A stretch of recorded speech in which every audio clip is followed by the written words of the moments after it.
want burgers, hot dogs, some chicken, and ribs. Yeah! Yeah! Yeah!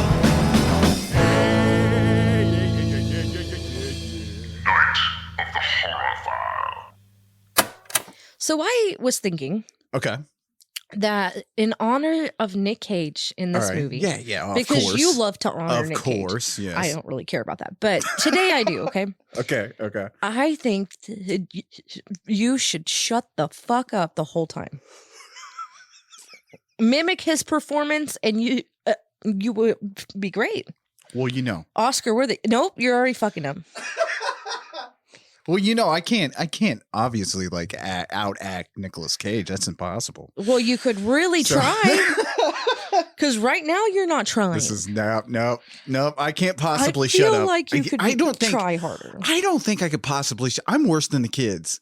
When everyone's like, you know what? It's quiet time. Everybody be quiet. And I'm like, so are we gonna get food or what are we doing after this? I can't shut up. It's impossible. There's a reason why I have a podcast and why I want to be a director. I just cannot shut up. And guess who gets the brunt of that? Yours truly. Oh, anyway, welcome to Night of the Horror File. Yo, what's up? A horror. Is that how we're doing it now? Sup. Yo, sup.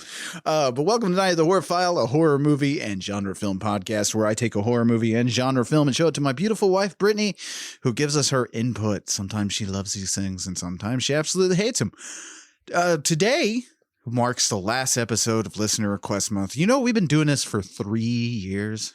The podcast, yeah. Yeah, that's a long fucking time. It is a long time. We've been together for 5 years, so guys, imagine What? this. Yeah. Oh, 6 years. Oh, shit, See, this is what Brittany has to deal with. I was about to make a joke about her having to deal with me for like 2 extra years. And I forgot we've been together for 6 years. So 3 extra years is what you had to deal with. Not anymore. It's not going to be 7. We have been doing this. No, but seriously, we've been doing this podcast for half our relationship. Yeah.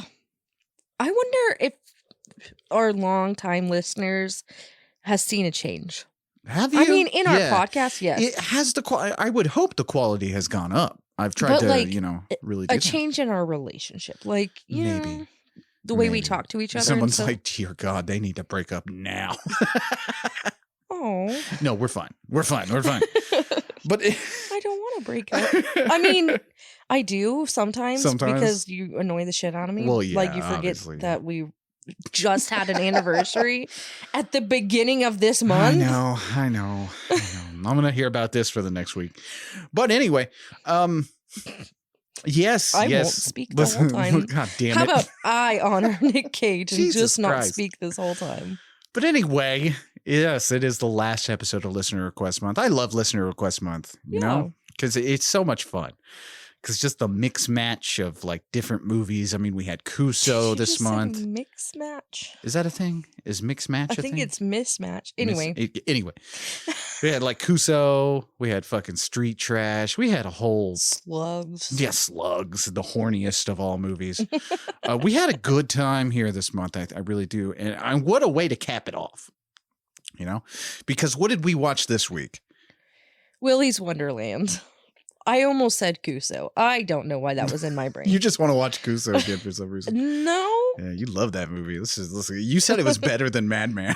Okay, but does that mean I want to watch it again? True. I think Grosso is a one-off. I think you're okay with just watching it once in your life. But anyway, yes, we watched Willy's Wonderland starring the Nic Cage. And it is a great movie to cap this off because I think we're going to have a fun conversation today.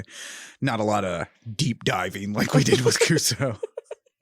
But yes, this movie has been requested a ton of times throughout the year. I think we had about like 5 or 6 to... No, I'm sorry. That was that one movie. This has been requested at least 13 times. Oh my goodness gracious. Yeah, so a bunch. And of course, the first person to request the movie gets the shout out. So then that would be Kim from Twitter, Graveyard Woman. And she requested Didn't she this. request the last? No. We talked about this on the end of the last one. We capped off the I was episode like, wait, with that one. what? But yes, today's feature was first announced back in the pre-pandemic era. I know that's kind of hard to think about now. Of 2019 by Scream Media Films, based on Geo Parsons' first go with his short titled Wally's Wonderland. It's based on a little short he did. Now, Parsons was advised to try and expand this thing into a feature. Putting the script on the site Bloodlist. It's a site where you can put your screenplay to allow industry pros to kind of vote on its quality, and sometimes it gets you noticed. Are you going to do that with your movie? And not this movie I'm making currently, because I want to make it myself. I want complete control, but I'll start putting stuff up with it. It might be kind of cool. That'd be cool. But anyway, sometimes you get noticed by people who are willing to help turn these things into a flick, and Parsons' script became very popular over time, and that caught the attention of Nicolas Cage. Oh. That's right. Who read the script and agreed to sign on as producer and lead, along with several other producers as well, like actor turned producer Grant Kramer, who listeners might remember as the character Mike Tobacco, who helped fight the killer clowns from outer space. Oh. Yeah, he's the main guy in that. Okay. So this movie is brought to you by Killer Clowns from Outer Space, which I think this would be a good double feature. Yeah, not bad. This would be kind of cool. Now, after it was announced, one thing kind of helped this thing take off in the public eye, and that was its close resemblance to the Five Nights at Freddy's games. Yeah. Very close resemblance. But the video game series is where if you never heard of it, it's where you're a night watchman at a pizzeria featuring animatronic animals that come to life and try to kill you. Pretty much the same here, but a little different.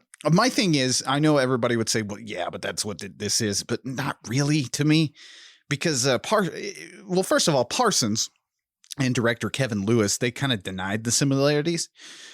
And like I said, it is very similar, but Five Nights at Freddy's did not invent the idea of animatronics coming to life to kill you. Right. They may have been one of the first to apply it to those types of animatronics. Right. Specifically like the Chuck E. Cheese creatures. But I remember that always being an urban legend when I was younger. Did you ever hear about like the Chuck E. Cheese animals might come to life and get you? No, I just always thought that. Right? I'm a little scared. Right? I was wondering this too when I was writing my notes and stuff. I was like, was I the only kid who literally thought Chuck E. Cheese was going to murder me in my sleep? That thing is fucking scary. Okay, not Chuck E. Cheese, but when I was growing up, we had this grocery store called Homeland. Oh, yeah. And in our Homeland, there was a stage. And the kids could go sit and watch these animatronics on this stage, and they would sing songs and stuff. And so when they were playing, they only played like certain times of the day and stuff. So my mom would go on the times that they were playing it so that I could sit and watch that, and she could do her grocery shopping. You know what? That's a really good fucking idea. Now that I think about it. It is. We used to have things like that. Like in one of my grocery stores we used to go to, there's a playland where you can go in the ball pit and stuff and slides. See, yeah, we didn't have that. But yeah, but I was also scared of them. They're frightening. They're very frightening. Like when I went as a little kid, I caught the last end of the Showbiz Pizza era where they had fucking, well, it wasn't called Showbiz, but where they still had the gorilla and stuff. And that gorilla was a thing in my nightmares. That thing was scary. Just these dead fucking eyes, you know? But, well, you know, they haven't, I would say animatronics and stuff, it's not been a big thing in movies. There hasn't been a lot of horror movies based off of these type of robots. Right. Because that's what it is. It's killer robots. Right. I think the animatronics in a pizza place is a very American thing when I think about it. I don't think this is like widespread. You know, like we talked about, like when we did werewolves, that's such a universal horror monster that everybody can relate to it. I don't think a lot of people outside the States could relate to the pizza animatronic. A big rat selling you pizza. Some countries do, yeah. But yeah, it seems, it feels like a an American thing. But to say Five Nights at Freddy's began this, I think you'd have to discount the entire plethora of killer robot movies, like Terminator, Wes Craven's Deadly Friend, Chucky from Child's Play is technically a killer animatronic if you look at him. Right. So this has always been a thing, and like I said, just not applied to pizzeria mascots. And I get Five Nights at Freddy's may have started at first, these things, but there is actually a planned Five Nights at Freddy's movie. I did hear about that. Yeah, but apparently the creator of the games have scrapped about like 15 screenplays. Oh my god! In his words, trying to get it just right. It's like it's killer animatronic, man. What? He even had Chris Columbus on board at one point. But why don't they go off of the books? There's like 17 fucking books. Apparently it's just not the right script. You're not going to win an Oscar. You just look at today's feature. You could just apply for Five Nights at Freddy's to this and you'd be fine. But I feel like that's why you don't sit on these things and keep scrapping things and keep trying to get the perfect screenplay to your project. Because now Nic Cage has beat you to it. Right. Because anything that comes after this is just people are going to say it's copying Willy's Wonderland. Right. And also, when is Five Nights at Freddy's going to, die out? I don't know. Because it was pretty popular. Yeah. Because our daughter, she was really into it. She still likes collecting the stuffed animals. I think it's still going. It's just not on my radar. It never really has been. Maybe that's what it is because the kids are like, meh. Yeah, they're over it now. It's never really been on my radar very big, but I do feel like it's a little too late because there has been 2 killer animatronic movies now. Oh, wow. Yeah. So this, you better create a masterpiece if you're coming out with another one. But anyway, so as time went on, the title changed from Wally's Wonderland to Willy's Wonderland, and filming began in February 2020 for a month in parts of Atlanta, Georgia, and an abandoned bowling alley was used for the setting. Housing was also set up for the cast and crew due to pandemic restrictions. Wow. This thing really, we'll talk about it at the end, but I really do think this movie suffered quite a bit from the pandemic. A lot of movies that came out around that time. A lot of I'm movies, sure they did. Because didn't Batman get put on hold because of the pandemic? It did. Batman, I think one of the Spider-Mans, a bunch of movies got kind of fucked over by that. But this one specifically, because it didn't, which I'll kind of mention it later, but it did not get a full theatrical release. I think if it did, it would have made more money. Okay. But what are you going to do? Yeah, I know, Theaters right? were closing and all sorts of stuff. But right. Anyway, with all that in mind, let's dive into Willy's Wonderland from 2021.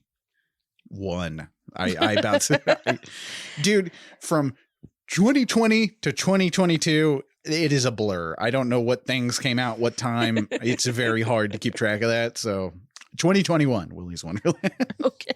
So we are immediately thrown into Willy's Wonderland. And this is where Lee's getting his throat eaten by an animatronic. And then we find out that he is also an animatronic. But the problem is they kill him and sacrifice him because he just wants to suck everybody's animatronic dick. Animatronic dicks. Do you think these things are anatomically correct? Did the creators bestow them with a cock? Probably not. True. I mean, what do you got some women mixed in there too, so a little. Anyway, let's face it. One of the biggest reasons people got excited for this was Nic Cage, who is the reason this probably got made at all. He's been going through a much needed renaissance these past 3 years, which to me started with Mandy from 2018. Although he has been constantly working on VOD movies, like all sorts of movies he's been doing between then and there, like that, which I will say are watchable only because Nic Cage is in it and he never phones in a performance. Which is really funny when you watch these. I would suggest you all at least try to watch some of these, the VOD movies that nobody talks about that he made, because it's so weird because you're watching a movie where you have this actor who is giving a performance who is outstanding in what he's doing, and then everyone around him is a pile of shit. Like the effects are low budget, the lighting sucks, but here's Nicolas Cage giving it his all, and it's the weirdest thing you'll ever watch. That's cool though, because I like that he's giving. Oh, he gives it. He's being serious about it. No, I mean, like, he's giving his fame to these VOD movies. He is, and a lot of these filmmakers, you know, that's probably the one reason they got their movies made is because Nicolas Cage hopped on board. I believe his going rate was $1 million. So if you could raise like at least $5 million for your production, or up to $10 million, which is considered a low budget feature. I know, right? 10 million's a low budget feature. Times have changed. But like, if you could raise enough money to hire Nicolas Cage, he would do your movie, and he'd do it. Like, he wouldn't just come in for the paycheck. You know, you watch some of these, which I don't like poking fun of him now because we know what's going on with him. You know, he has a degenerative disease, Bruce Willis. That's right. But you watch some of those later Bruce Willis movies where, you know, it just kind of looked like he was just phoning it in. And not to hate on Bruce Willis, because other actors have done the same. You know, you watch Ben Kingsley in something now that's via direct to video, and he's just there for the paycheck. Ben Kingsley won an Oscar for Gandhi. I don't even know who that is. Anyway. But Nicolas Cage did not do that. He really elevates these movies. But like I said, I went through a whole watching marathon of those things. But Cage's performance, his performances aren't like. We've discussed this before. We discussed it on Mandy. He is an outlier performer. He is not like any actor that's working today. Right. So like, when you get Nicolas Cage in a movie, it's a definite spice. Like, people kind of know what he does. They kind of get what he's doing. Like, and they know a Nicolas Cage performance, you're either going to like it or you just don't like Nicolas Cage. There's the two options there. Yeah. Yeah. So I think that's one of the reasons why people were really, really excited about this. Not hating on the movie itself. I mean, this would have been fun either way, but without Nicolas Cage, I don't think you got much of a thing going on here. But anyway. On any movie. Any of the movies he does. Well, no, I will say Mandy is probably still. Mandy is his. No, I'm sorry, Pig. Pig has been his best performance he's done with these movies. That is, I don't understand why he didn't get a nod at the awards ceremony, because that movie is outstanding. It was marketed like shit. It's marketed like a revenge thriller, but it is not. It is very cerebral and very like emotionally packed, to the point where you're bawling like a baby at the end of it. It's all sorts of shit. But anyway, we're not here to talk about Pig. We're not here to talk about Pig. But we're here talking about Nicolas Cage. But he's great. But he's getting bigger. He's getting bigger projects now, which I think is great. You know, you're getting bigger budget flicks like the weird quasi biopic, The Unbearable Weight of Massive Talent, where he plays himself. Nicolas Cage goes to a drug dealer's island and hangs. It's all sorts of weird shit. He did it specifically for fans. But yeah, it's a big budget feature, but widespread theatrical release. And his upcoming role as Dracula in the Renfield movie. Oh. Yeah, he's playing Dracula, which I saw a picture of him. He looks great. It's going to be great. That movie's going to be hilarious. It's supposed to be a comedy. I guess you're going to make me watch it. We will definitely watch that movie. Oh, but I'm just glad he's getting recognized for the work again. I'll kind of touch on why I think that is later on, you know, because I think a lot of people used to be fans of Nicolas Cage, like the era of fucking Leaving Las Vegas and Moonstruck and stuff like that. Like, I've talked to a lot of older people who were fans of Nicolas Cage, and they usually give the thing where it's like, no, he's definitely gone downhill. This is yeah. But I think he's found his niche, and I'll talk about why that is. But anyway. So we are immediately thrown into Willy's Wonderland. There are two people. They look scared, but we don't really know what's going on. And they're looking for a place to like get out of this building they're in. They're in Willy's Wonderland. The whole time we're hearing that fucking birthday song. It's your birthday. Yeah. So the dude ends up getting dragged off by something. And then this woman looks at this kid that's in a room. And then all we see is this little TV play this song and this commercial for Willy's Wonderland. And then we hear a scream and blood splatter on this little TV. Right. So, like, what I do really enjoy of this movie right off the bat is we all know why we're here. Oh, yeah. Like, we know why we're here. We're here to see Nicolas Cage fight a bunch of animatronics, and we're about to get a lot of that. Right. But, like, they don't really take much time explaining how things are working or how things are happening. Like, you kind of get a little bit of backstory later on about these animatronics. But we're not going to sit here and talk about the curse or like the demons or anything like that. We're getting to it all. And that's what I like about this screenplay specifically, is because it's so streamlined, but not to the point where nothing makes sense. Right. So now we're into our title screen or whatever. We're talking about actors. You know, what is it called? Is it called title screen? Why do I keep forgetting? Opening credits. That's the words. Those are the words. Brittany, 3 years. We've done this 3 years. And I still feel like this is the only movie I've ever seen. And that's because next week will be the only movie I've ever seen, because it comes in here, I talk about it, and then it's released from my brain. Now imagine you're me and all that just sticks in your brain. Yeah, no. To the point where you can't remember people's birthdays. Or our anniversary. Oh, Jesus. Anyways, so opening credits. There's a man driving a car really fast, and he gets a blowout in the middle of nowhere. And of course, this is our intro to Nicolas Cage. And immediately he's the baddest of badasses. Yeah. Like, you're just like, oh, okay. Like, all right. I get it. Yeah. I get it. So he stands outside of his car. I did not put this in my notes, but I have to mention it because I didn't. Anyway, he gets in the trunk of his car and he has this drink. He has a trash bag of drinks. And they're, they have not said what that is. They will not say what it is. If no, words. If it was, if I were to decide what it was, it's grape soda.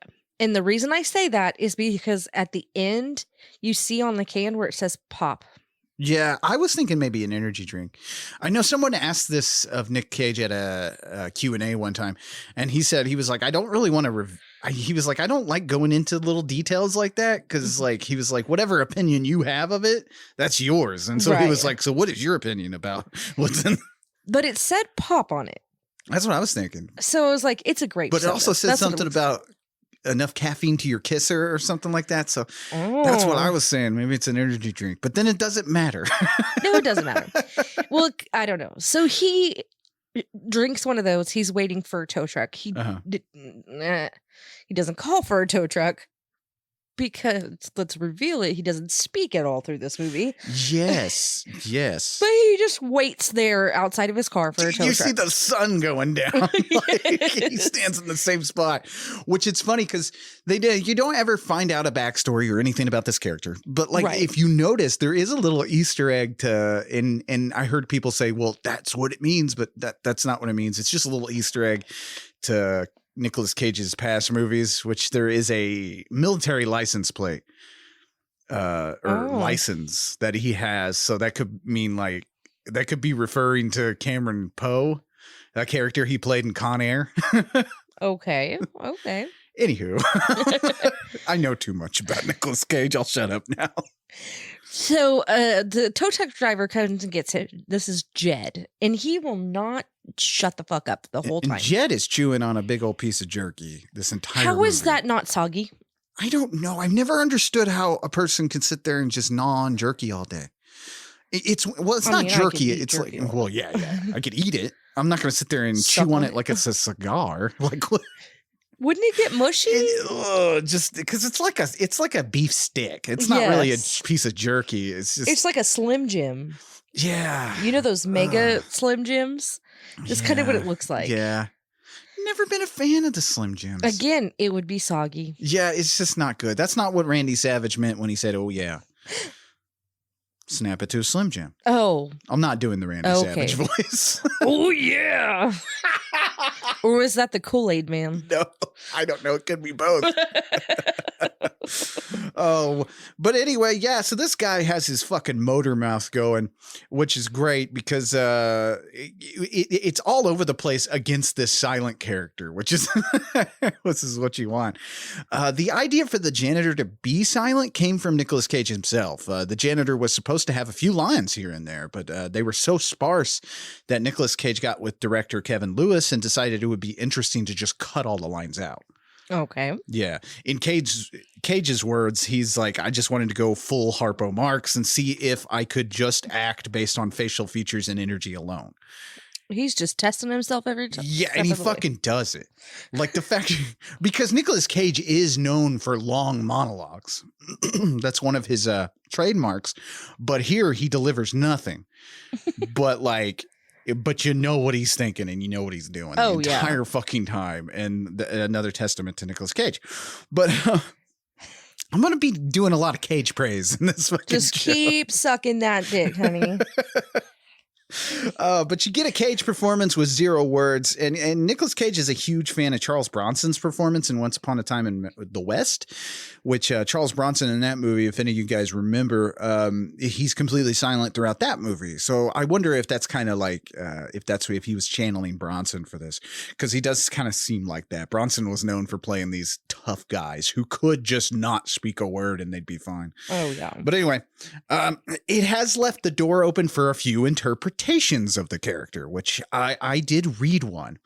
And Cage, like I said, he's hesitant to explain certain aspects, but there is an ongoing theory I read online where the janitor, that's what he's credited as in this movie, the janitor, he might be autistic. Yeah, I totally caught those vibes. He drinks his drink at the same time, whatever time interval this is, on his watch. When he gets to the Wonderland, he plays the pinball machine because he wants to play the pinball machine or whatever.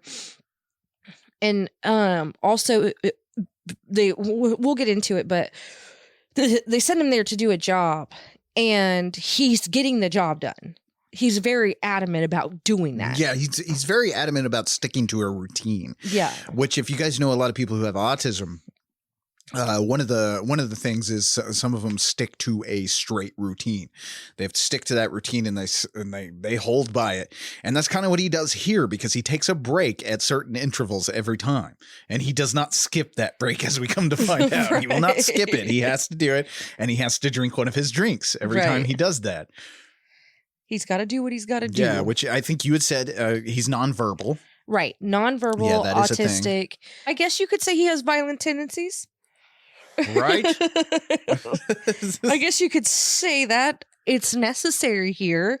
He didn't have any unnecessary violent tendencies. I was going to say, I think it's more he's provoked. Yes, very like provoked, it's very a provoked situation, which is really funny. The idea of this, that like you could have like these horror like monsters and stuff meet their match is basically what we're looking at here. Right. Definitely. So now we're with this chick. She's pouring gas all over Willy's Wonderland, and before she can light it on fire, she gets arrested. Well, the sheriff is taking her home, and then the tow truck pulls up, and Nick, I call him Nick. I'm not calling him the janitor. We know who he is. Okay, whatever. I'm calling him Nick through the whole thing. You can call him Nicolas Cage, Nick. It's fine. We're good. We're good to go. We are good to go. He just stares at this girl. By the way, this girl's name is Liv. Yes. So he's just staring at her deeply for a long time. Then the sheriff takes Liv inside this house, handcuffs her to like a furnace or something like that, gives her a bucket, gives her a backpack full of chips, and says that she'll be back in the morning. Yeah, so we immediately know somehow Liv and the sheriff are related. Yeah, and that's what I mean by this movie, the streamline of the screenplay. We're going to get you to the Nicolas Cage beating the shit out of these things. It's like, just hang on a minute. And they establish everything you need to know right up. Yeah. Like, you know this shit's shady. You know something's going on. Like, because when he gets there, they're like, oh, you know, that fucking The fucking ATM doesn't work. We don't have internet. Shit like that. So Right. you know some shady shit's going down. And the sheriff is played by Beth Grant, who some of you might remember from Donnie Darko. She's in Speed. She gets run over, I think, in Speed. And No Country for Old Men and Little Miss Sunshine. She's been in a lot of movies. I feel like I've seen her You before. have. You definitely have. She plays a lot of bit roles. Mhm. Like I said, she gets run over in Speed. So when the guys get to the mechanic shop, Jed says that they only take cash, but Nic can work off the $1,000 that he owes him because he says he needs new tires and blah, blah, blah, because he ran over in the beginning. He ran over a spike strip. Yeah. That was in the middle of the road. Just a random spike strip in the middle of the road. Okay. The sheriff just fucking left it there on accident. Oh, yeah. Nic agrees to work off this money or whatever. And so Jed takes him to meet Tex at Willy's Wonderland. Tex wants Nic to spend the night cleaning Willy's and he will pay to have his car fixed. And Tex is a straight up like Texas oil businessman. It is hilarious, this character. Because first of all, Jed is kind of like a hick, right? He's this hick tow truck driver and stuff like that. This character actor is actually in No Country for Old Men too. So another connection to Cowan brothers movie. But anyway, but then you get this guy roll up in a Colonel Sanders outfit with a cowboy hat. He looks like Lefty from Texas Chainsaw Massacre 2. Yeah. Oh, it's funny. I love these kind of villains. Like, we need more Texas Oil Man villains. Like, that was a thing that happened in the 80s and it kind of went out of style. Mm-hmm. Like, you don't see that in movies much anymore, where this fucking dude rolls in. He might be packing a 6-shooter. You don't know. Well, hey now. Cleaning up the old Willy Wonderland. Like, what the fuck is this? What state are we in? Right. So by the way, this building has a spray paint all over it and it says kid killer and highway to hell. And so you're like, oh. Yeah, like I said, they established that everything's fucking shady. Right. So Tex takes him inside, shows him around, and says they got shut down because some kids got hurt on the animatronics. And we see one move when Nic turns around. And again, the animatronics are fucking scary.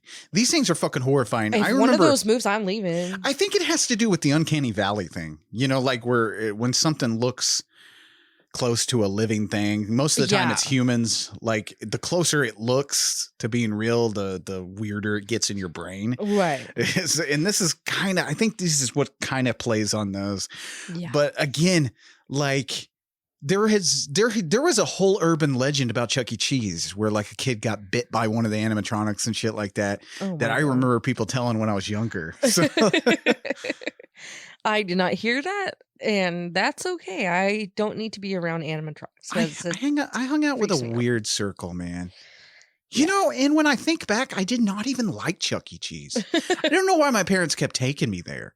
Like, the video games were kind of fun because luckily in the 90s, the video game boom was going on. Right. And we all got the arcade machines. But like, I didn't like going in the slides or playing in the ball pit because there was always a dirty diaper or a kid playing with his own poop in there. It's just not.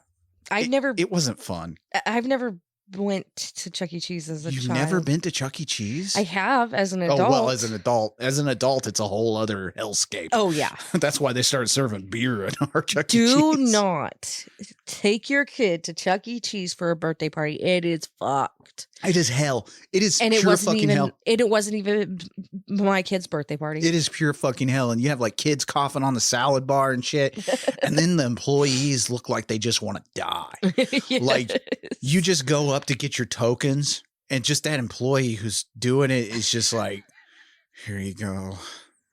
Please kill me. Like, it's just it's not fun. I think I've only ever been once.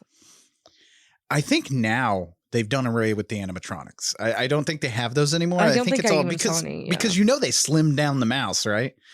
They made him like a skateboarder and all cool and shit like that. And he's all weird now and he plays a guitar. Yeah. And he's voiced by the guy from Bowling with Soup or for Soup. Yeah, really? He's voiced by the lead singer. That's weird. It's really weird. So every time I see that, like, they don't do advertisements for Chuck E. Cheese anymore because the pandemic really fucked them over. I don't think they're doing so well. Right. That's okay. They can shut down. Yeah, I just none of that. No. I remember I went to Disney World and the animatronics there are fucking horrifying too. Like the Hall of Presidents. Like you got fucking George Bush sitting there yammering at you and fucking Obama was there when I was there. It was weird. Oh, I don't want to know. It was really weird. You're just and like the creepiest part is you go in there and it's dark and then the lights come on and you see them on stage like they're there, like Abe Lincoln staring at you with his dead cold eyes. It's fucking horrifying. That's and then they all weird. start giving speeches, and then the lights just go off. Oh god! And then you're like, oh, where'd they go? Like the lights come back on and Abe Lincoln's behind you or something. See, I was Forrest already. Gordon. I was already scared when I went to the wax museum. I don't think I could imagine. I can't do it. Like, I can't do it. And then we rode the Small World ride. That's terrible. That's scary. There's all these little people from different countries singing at you. Oh god! It's a small world after all. That's why that one guy who is disabled, like the ride broke down in the middle of it, and he couldn't get off the fucking boat. Oh, and so he was just like he sued. He sued because he was stuck in there while it was singing at him for like 4 hours. Oh my god! Yeah. It's not okay. No, it's not okay. Anyway, so back to our amusement.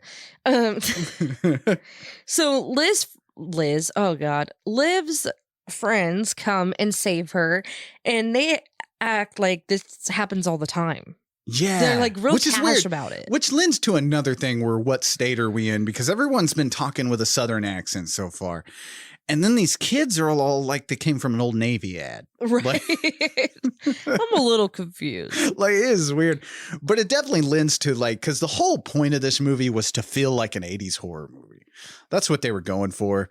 And I think they kind of get there, but these kids, man, feel like they're straight from a Scream sequel or something like that. They don't feel like they belong. That like, makes, yeah. They're, and, you know, not to spoilers, everybody, but they're just here for a body count, except for Liv. So they're talking about how they have to go save the bait, and they're talking about Nic. Yeah. And Liv says this is a mission, not a field trip, because she wanted them to be serious. And they're all just ready to see this place burn and text. They're like, we want to get rid of this place. It's a horrible place. Yeah. And we'll get into why. Nic is cleaning, and we see the animatronics moving behind him, and he thinks he hears something, and then they stop. What's really funny is Nic's character as a janitor does not react to these things the way you should. Like, No. like he'll find out that they're moving and shit, and he has really not. It's more of a like. It's more of an inconvenient look he has about it. Yes, he's like, I'm trying to clean up this place. I'm God trying to do damn my it." job. Yeah, he's trying to stick to his schedule and stick to his job. Yeah. Just anyway, so after this happens a few times, Nic starts hitting one of them. Yeah. Well, this pisses it off, and it says he's going to eat Nic's face off. Now, is this the ostrich? I don't know. Ozzy the ostrich? Sure. All these things have a name. I know. I did not look it up. I don't give a shit. My favorite name of them all is fucking the fact that they're all kind of just shittily named is the greatest part of this fucking movie, because I think you got Ozzy the ostrich, and then you have like Nighty the night. Like, oh my gosh. You know what what's your favorite one? My favorite one, I think, would have to be the chameleon. The chameleon's fucking cool looking. Yeah. Yeah. You know what my favorite is? What's that? The Mexican one. Oh, that's right. No mas. No mas. No mas. Hearing an evil animatronic robot plead for its fucking balls is the In best. Spanish. In Spanish is the best fucking part of this movie. Yes. So then they start to fight, and what the fuck? I can't talk tonight. Nic, I think you're suffering from what I suffered last episode. Yes. So Nic beats the fuck out of this thing with a mop handle, and then rips out its mechanical spine to kill it. Yeah. And the whole time, like I said, it feels like he's just inconvenienced. And like that lends to the whole thing because they've been talking about like maybe doing a sequel like to this, like which based around his character. And I'm like, I don't want to know any backstory, but the fact that like he's probably done this before is very weird. Yes. Now, a lot of stuff in this movie, Cage had influence on. Mhm. Like he had a lot of input here, which why wouldn't you? You know, I give Right. Nicolas Cage all the input he needed. And that's he even had an influence on the animatronics themselves. I think they were supposed to be just normal animals like a dog, a cat, a bear, kind of shit like that. Mhm. Because that's kind of what Showbiz Pizza and Chuck E. Cheese kind of had. It was like a bird, a bear, and then they got a little weird, started adding like a possum and a hippo, and it's but normal animals is what they were supposed to be. But Nicolas Cage is a big fan of reptiles and amphibians, and so he was like, we should make this one a turtle or this one an alligator, and that's why like you have Willy, who's like a weasel or something, and then you have like an ostrich, and then you have like an alligator, a chameleon, and a fucking what's the other one? A turtle is in there. And like I said, they all have names, which is Tito the Turtle, which is the Mexican one that you like. Yes. Artie the Alligator, Nighty the Knight, Gus the Gorilla, Ozzy the Ostrich, and of course, Willy himself. Oh, and Cammy the Chameleon. You can't forget about that. And the weirdest one that doesn't belong, which we will get to, and that is Siren Sarah. Yeah, Sarah. Which is, I think, scarier than Willy himself. Like this thing, she's the scariest one. This thing's fucking terrifying. Yeah. She's like an honorary member or something. Yeah, something like that. But a lot of writers and directors usually feel an actor infringing too much is kind of, on their vision is a bad thing. But like I said, why wouldn't you give Nicolas Cage all this? Right. Like, just you make the movie, my friend. But anyway, come to think of it, there was another killer animatronic movie before this, which was the Banana Splits, which was based off of one of the scrapped scripts from that Five Nights at Freddy's movie. Scrapped scripts. Scrapped scripts. Say that a million times fast. No. But it was based off a Hanna-Barbera property, the Banana Splits, which was this like, I don't know. I don't think it lasted very long. It was like a show in the 70s, like with these animatronic things that would sing and dance and stuff. They were a band. That's even scarier. Yeah. Well, I guess in that movie, and I haven't seen the movie, so you guys let me know if it's any good, but apparently they come to life and start murdering people in that. So. Oh, damn. Yeah, that's even scarier than this. Because all that shit's metal and shit, like, just...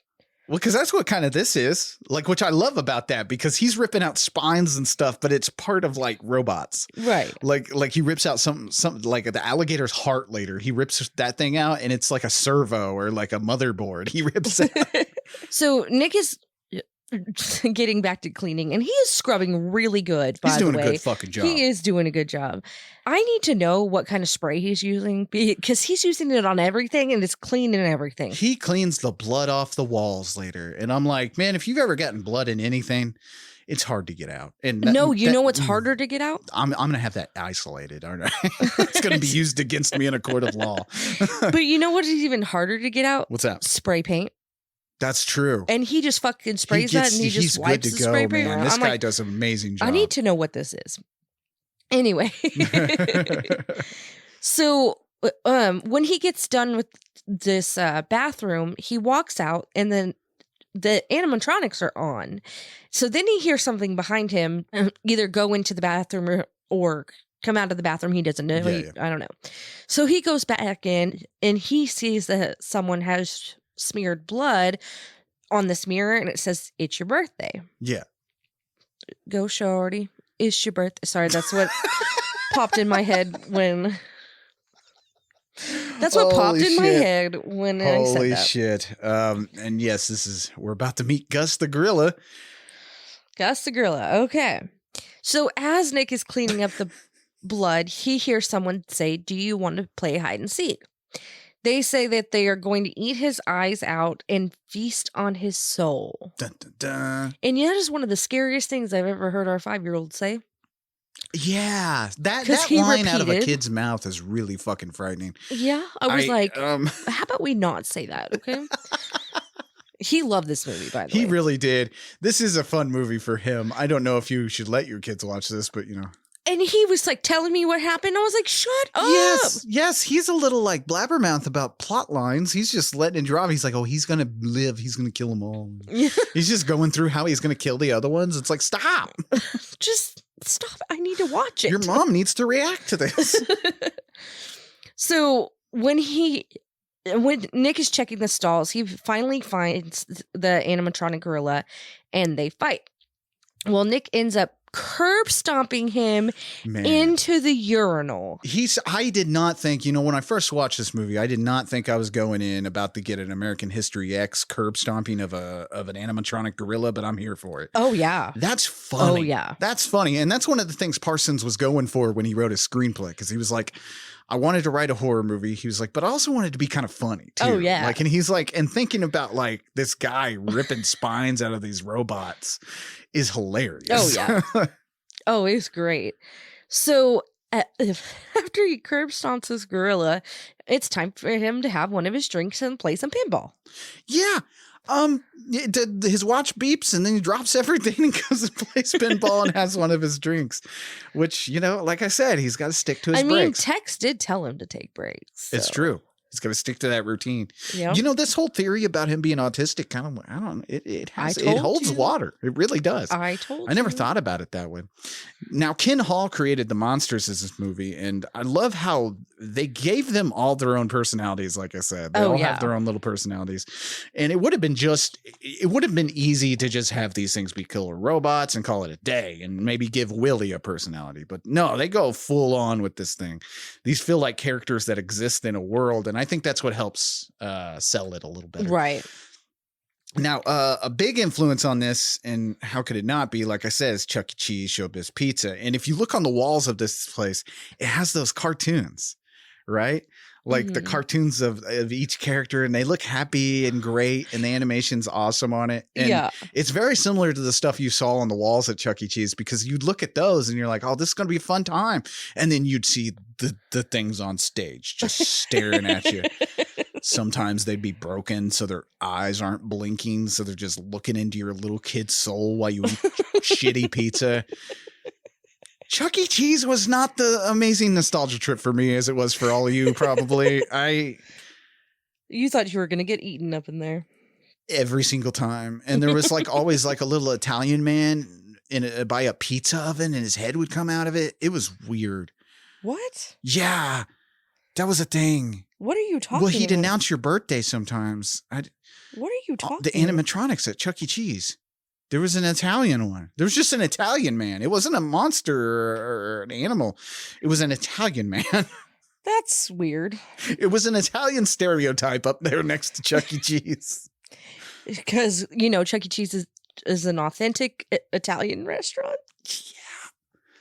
Yeah, I didn't get the Italian. I couldn't even get to this day, I get pizza supposed to be Italian. I understand that, but to this day, I do not understand the Italian stereotype that was in the Chuck E. Cheese for a period of time.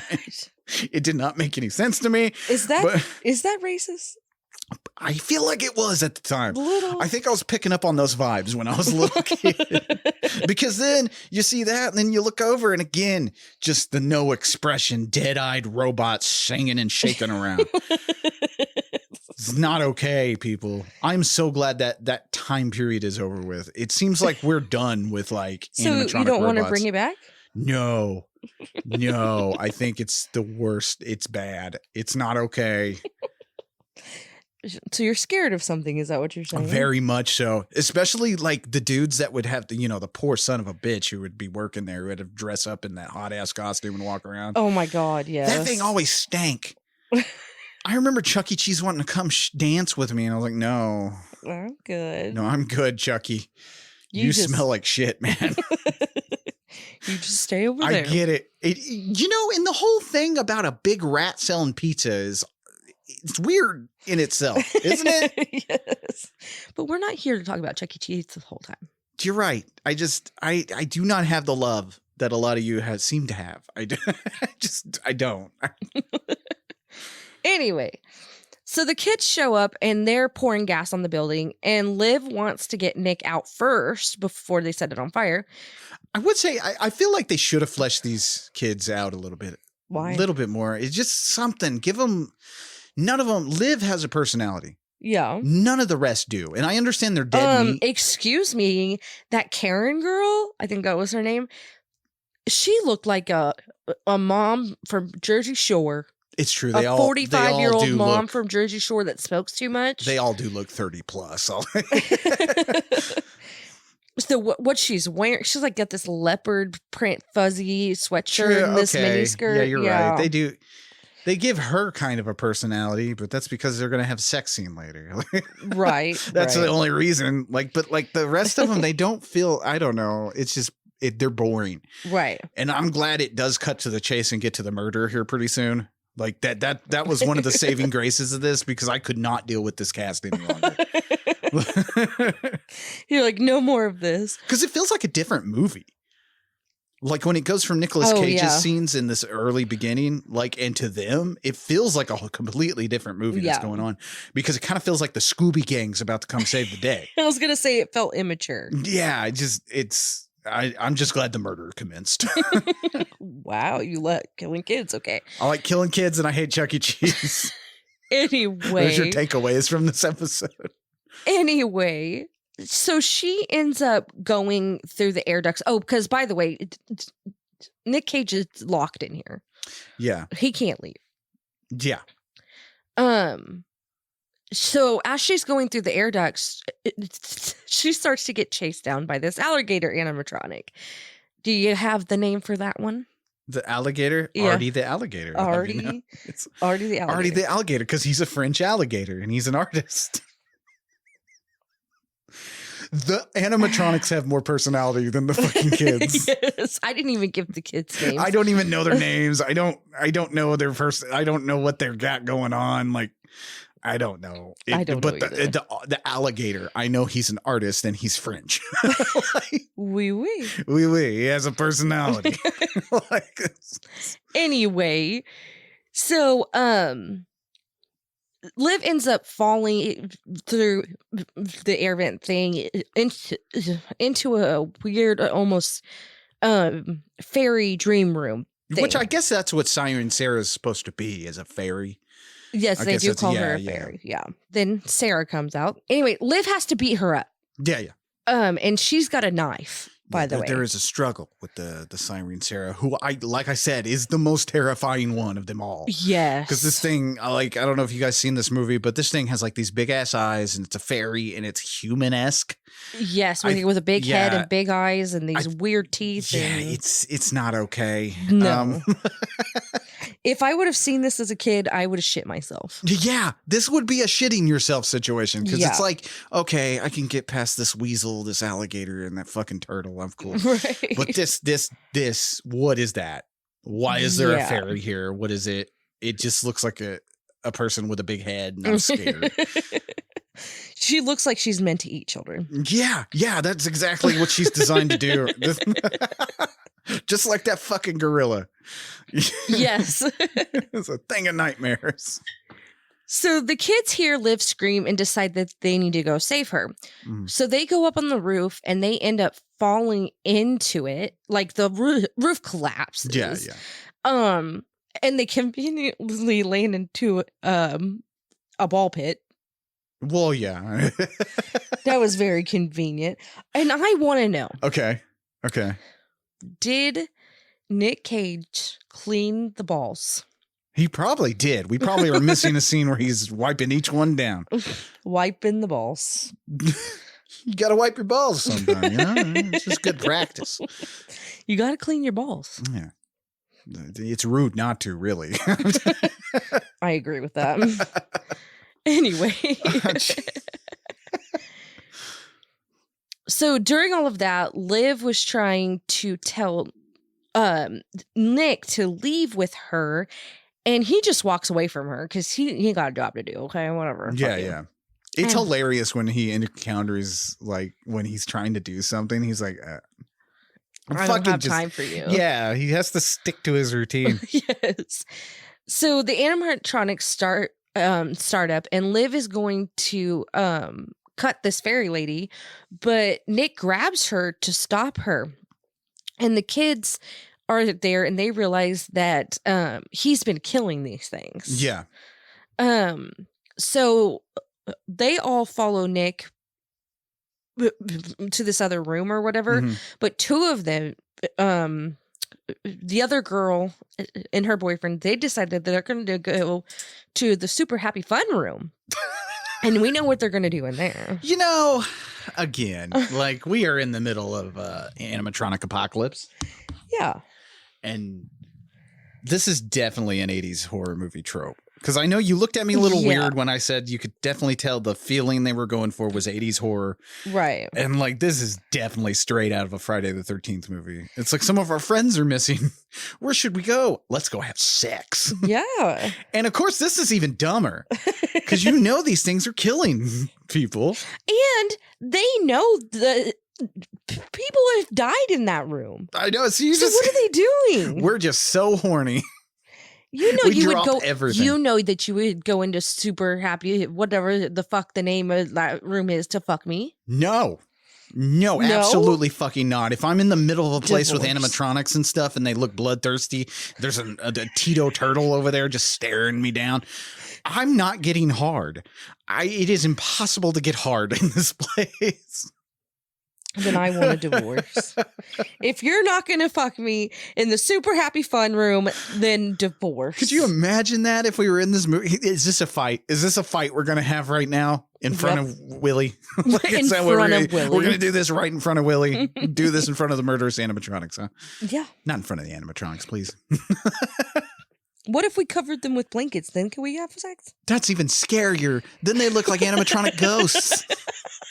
That's worse. In the middle of sex, I'm just like, ooh. You're like, fuck. And we see what happens here in a minute. It doesn't end good. They don't even get off. Oh my gosh. Oh my gosh. That's so funny. Anyway.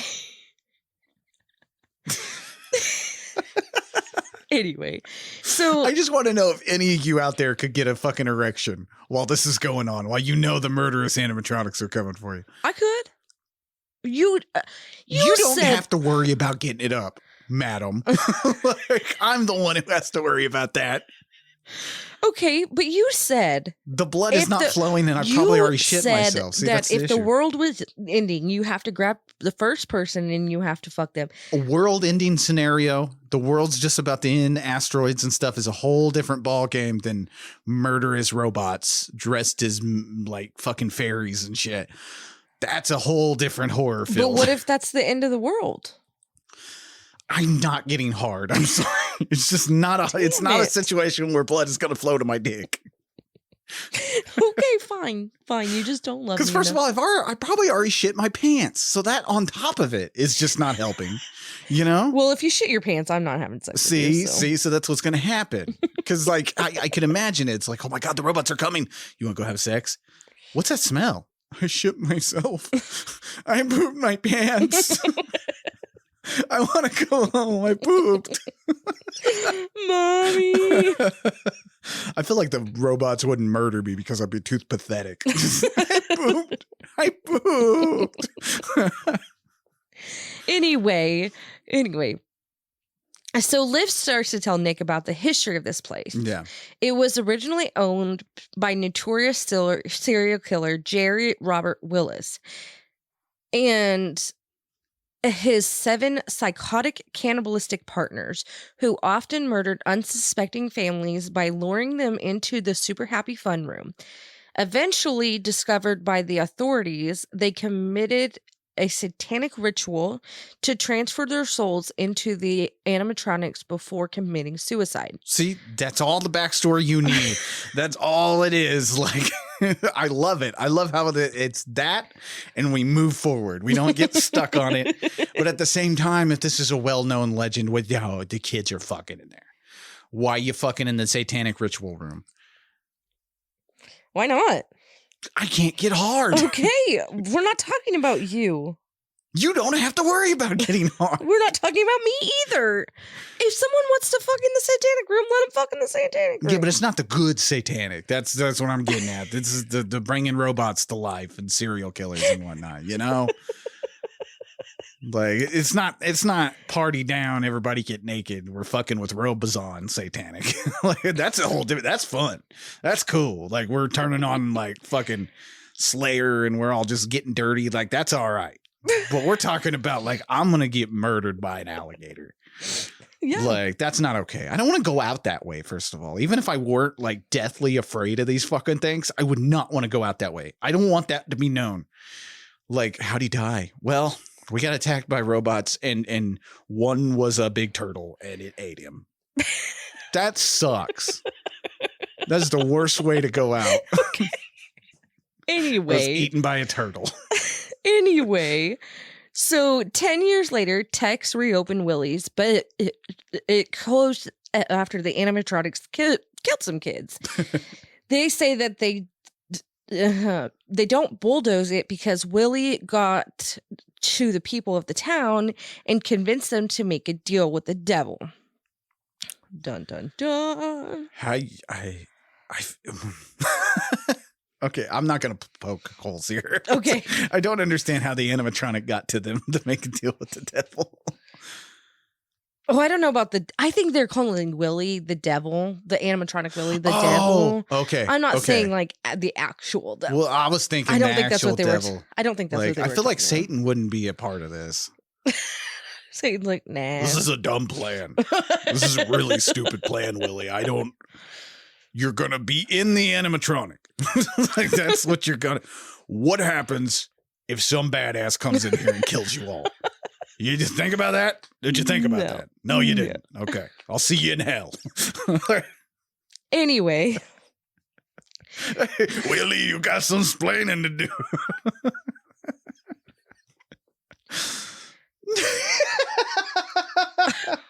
Are you done? Yeah, I'm done. I'm sorry.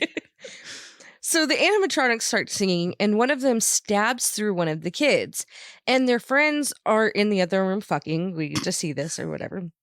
And Nick's playing pinball. It's break time. He's got to play some pinball. He's got to play his pinball. Then one of the guys hides, and he calls the sheriff.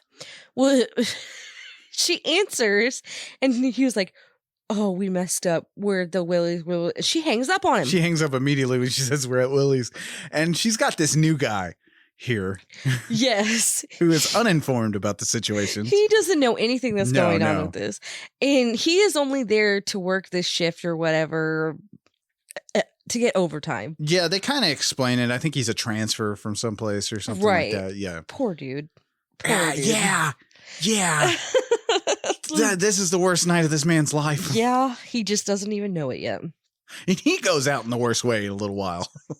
Yeah. So the kid immediately calls back, and the sheriff lets it go to the answering machine.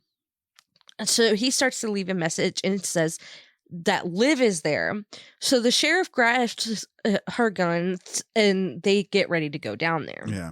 And for director Kevin Lewis, keeping effects and gore as practical as possible was number one, which, yeah, it looks great. Like the effects and the gore and stuff in this movie are awesome. To Kevin, he, like I said, he wanted to keep it that 80s midnight movie kind of approach. And that's kind of what it feels like. It's almost like a funny, like if the original Evil Dead was a comedy as well, you know, it kind of feels like that. What's really cool is he does find a balance where it's not like a gimmick. Like the 80s approach isn't a gimmick. Because there's a lot of these movies that come out and that 80s feel is straight up just a gimmick. Right. It's not like, I don't like that. I don't like when people dress up their movies to try to make it look like it was made in the 80s. Right. Like a little bit of that like is fine. Like a Ty West movie. I know you haven't seen any Ty West movies, but our majority of our listeners have. When Ty West does a movie like that, he just tweaks it a little bit to make it feel like you're watching something that may have been made, but not. He doesn't go the full fucking distance. Right. You know, it's not like you're watching Grindhouse. Like, right. I love that for what it is, but at the same time, like if anybody does those movies after that, it feels weird. Right. Like it's just a gimmicky thing. But no, it's not like that. It's got that 80s sensibility, you know. Like it could be. Yeah, it could have been a movie that existed in the 80s. Right. But they don't say what time period is or anything like that. No. So, which I'm fine with. We don't need it. Yeah, I mean, for a movie like this, you don't need too much detail. Which, thankfully, they definitely ex-nayed on a lot of the detail. Right. There was a whole comic series that explained like the origin of each of the psychotics that like possessed these animatronics. Like, oh my God, we don't need all that. I didn't read them. I'm not for comic tie-ins that much. I don't know.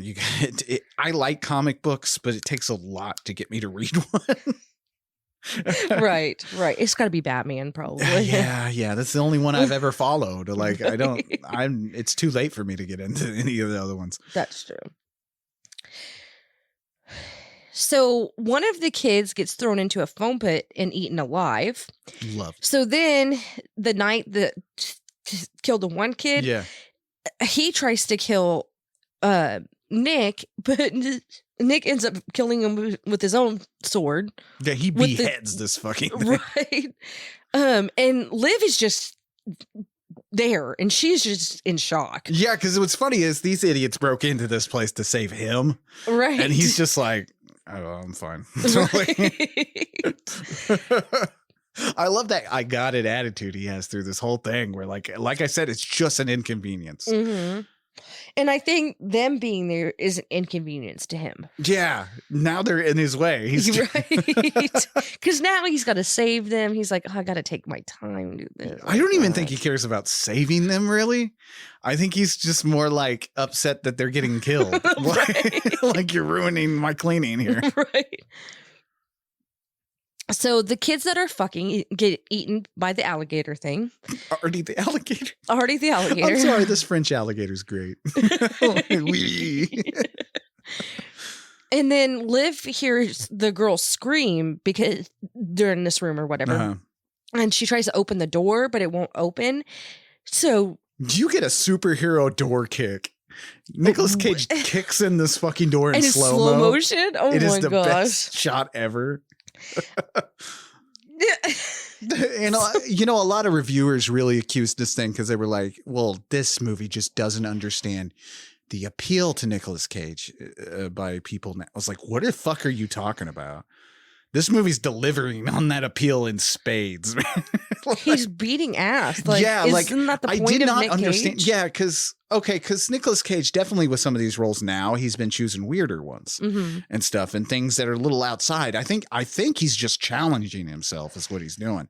So he's picking these roles that you wouldn't necessarily associate with Nicolas Cage. Mm-hmm. And I don't understand what they're talking about here because this is definitely outside of what he normally would play. Mm-hmm. So, but also he's just kicking ass. Like it's just that.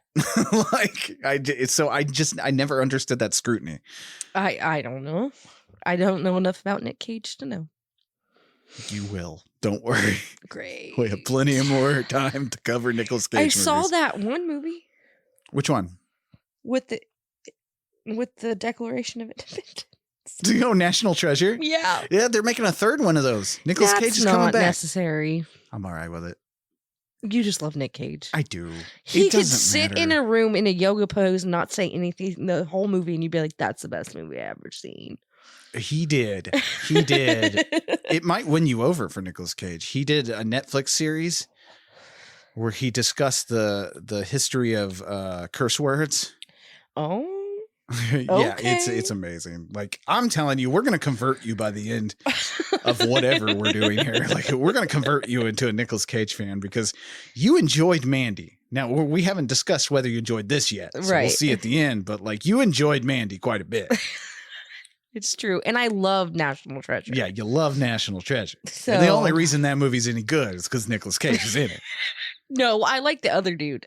Which dude? His friend. That guy's annoying. I think he's hilarious. Like I hope in this third one he dies. Like kill him real quick. Does anybody die in this? No, movies? They're Disney movies, but right. I'd be okay with it. or kill off what's his name? We can kill him off, right? His dad in that movie. Oh, you got a pretty mouth. What's God damn it! I don't know his John name. Voight. John Voight. It is John. Yeah, John okay. Voight's in those movies. You kill him off. It'll be all right. No, we love John Voight. Anyway. I like John Voight's roles. I don't like John Voight. Oh, okay. We Yeah, like yeah. his role. Yeah, we don't. Anyway, so Nic fights this alligator and he ends up ripping its face in half. Like, takes the top jaw and the bottom jaw and rips It is the lovely. head apart. And I like the way the shit is filmed. Oh, yeah. Like, it's got a lot of cool, like, action effects to it, even though there's not a lot going on. But you can still see what's going on. Because a lot of Right. these lower budget movies would definitely, like, they definitely do this thing where they do that kind of shooting style, but they do it to where they hide the action so you can't see what's going on because they probably couldn't afford a choreographer during action scenes. Right. But here you can see the shit that's happening and it looks good. It's just a nice effect. I don't know. And also, some of this is like a fucking drug trip. It's got a little bit of Mandy leaking in. Yeah, like there's flashing lights and like it's dark. There's and, definitely, for a movie like this, it does have a lot of artsy kind of yeah. things. Like they're shooting the fuck out of this movie. Like it looks good. The cinematography is great. Oh yeah, it made the way that they shoot this makes it look huge. Yeah, exactly. Because you're dealing with a lot of scenes in a lot of like small areas, and I'm sure the abandoned like bowling alley that they used for this was quite small. So I'm sure they're like they had to really like do a lot of camera tricks to make things look a lot bigger. Yeah, but they Like- did a good job. Oh yeah, there's a lot of awesome shots. Like hallway shots in this movie are cool. Yeah. Like they make it look really awesome. God, I'm paying attention to things in movies. Anyway, Oh shit. so the kid that called the sheriff, he's still hiding, but he gets greeted by one of the animatronics saying that she is not like the others and that she gets bullied by them. She says that she just wants to be free and hoped that he was different than all the others too. Yeah. And this motherfucker starts to believe her. I'm sorry. He comes out from his hiding spot. Why you believe in the evil possessed animatronic? You knew everything that fucking happened. That's what I mean. They're supposed to know the stories. Why are they this fucking stupid? They all deserve to die. I'm so glad that they dispatch them real quick too. Oh yeah, We're knocking kids off left and right through this fucking movie like real fast. Yes. Like, so if you're annoyed with this cast, like it's getting cut down pretty quick. really quick. What I like about this fucking chameleon, man, this thing is cool looking because however they made its skin look like it's changing colors periodically, Yeah, that's a cool effect. And then the tongue, like I think the tongue, they said part of it was CGI, like they had to, but like it's like a wire that comes out and shit. Like that's it's freaky. pretty cool. Yeah. So, as the sheriff and the deputy are driving to Willy's, she is telling him about how Tex hired a demolition crew to get rid of the building, but the contractor was found dead the day before they were supposed to do this. Yeah. So no demolition crew would touch it. So then the animatronics got out and they were finding people dead all over town. So then they had two choices: to go to war with the animatronics or lock themselves, that's not what I meant, or lock the animatronics inside of Willy's and feed them. So they came up with this scheme. I'm sorry, you guys. I feel like you might have been able to take them. I do get that, maybe Nicolas Cage is a little bit more badass than everybody.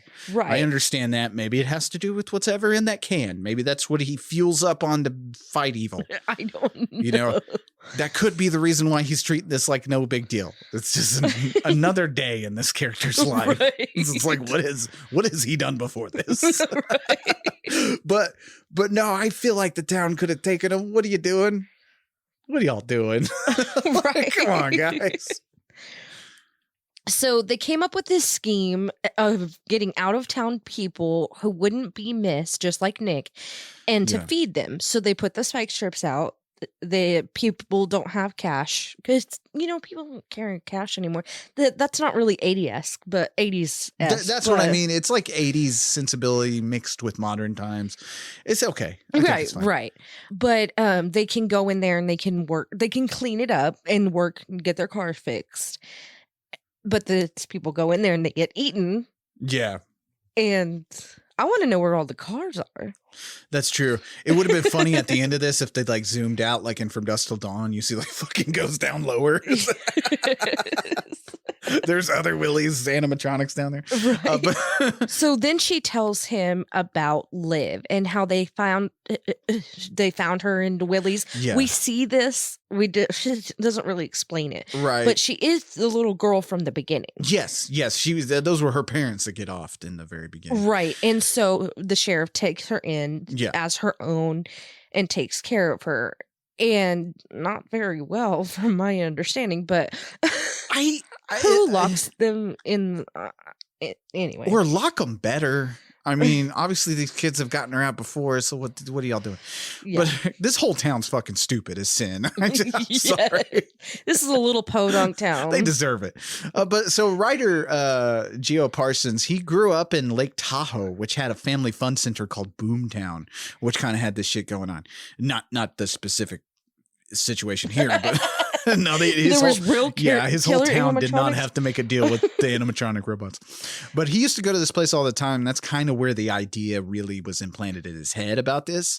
Like he said that like what he thought would be really cool, like I said earlier, was to have these things, these horror villains, meet their match. Like it'd be funny, like in Friday the 13th, if Jason like encountered a badass who just beat the living shit out of him for the whole movie's runtime, that's movie. Funny. Right? Like that's really funny and that's unexpected, you know? Because I think Nicolas Cage gets cuts here and there. He doesn't even get that bad. Like, right. And he just duct tapes himself. Yeah, he's duct up. taping himself the whole time. He keeps having to change his shirt. Yes. He keeps putting Willy's Wonderland shirts on. Oh, but also he was mostly acting at the time, you know, and doing stage plays. He was trying to write stage plays, which weren't really working out for him. So he needed a break. And he said that's also why he chose to do a horror movie, which it is, you know, it was brought up to him. You could probably make a lot of money doing that. Like you could make some money doing it because everybody likes horror, which kind of begs the question why it gets treated like shit at award ceremonies and stuff like that. You know, that's funny. Just like, The Sixth Sense, they refused to call that a fucking horror movie back in the day. I remember that. Oh, really? Yeah, it's a psychological thriller. It's a thriller. It's a horror movie. Come on, it's got ghosts. There's ghosts in it. Yeah, it's the old way for someone to break into the industry. Do a horror movie. Right. That's typically what you do. Nic Cage was miles away in his brains when he did this. So like he wasn't thinking up Nic Cage when he wrote this character or anything like that. Right. Parsons figured he might have to shoot this himself. Like that's what he was planning at first. Like shoot this with a bunch of buddies and do all that. And once Nicolas Cage got a hold of this thing and signed on, he was just like, wow. He was like, it took off to a whole different level. Right. It's totally out of left field. Like, I wouldn't expect Nic Cage to pick up your movie or anything. That'd be wild because Nic Cage was interested in it. And it took, I think it was a casting director friend of Parsons that was like, okay, you could do this yourself. Like you could shoot this whole thing on your own and it'd be okay. Right. But Nicolas Cage is showing some interest. So how about I take the screenplay to him? Right. And like Nicolas Cage called him. It was like, okay, when do I get to work? Oh, dang. Let me set out some time. You know, you'd shit your fucking pants if Nicolas Cage called. All right, man, let's do this movie. I'm sorry, Mr. Cage, I pooped. I'd quit my job. I pooped, Mr. Cage. I'm sorry. Would you tell Nic Cage that you shit yourself?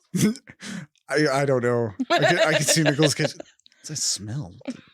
Nothing. It smells like shit in here. Does it smell like shit in here to anybody else? I didn't poop. I didn't poop at all. You pooped, didn't you? Can I go for a minute? I'll be back. He's like, it's okay, I'll go. I'll step. You just take care of that. I'll step out. I'll step out, but I'm not coming back. I'm not. Why did you shit? Are you a toddler? Yes. Could literally hear it. Nicolas Cage's voice.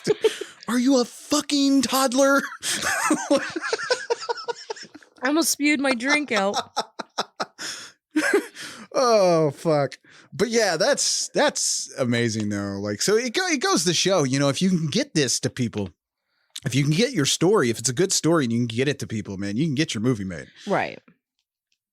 I think that's awesome. Yeah. So the chameleon animatronic is still talking to that dude and trying to convince him to help her. I've seen so many fucked up movies that I was like, okay, she's going to kill him. And then I was like, wait, what do they got to do? Is she going to fuck him?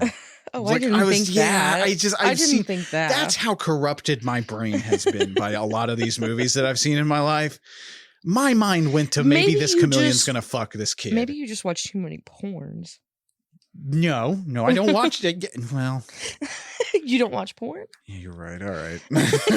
I'm not going to be one of those people. I'm not going to lie. Oh my gosh. Anyway.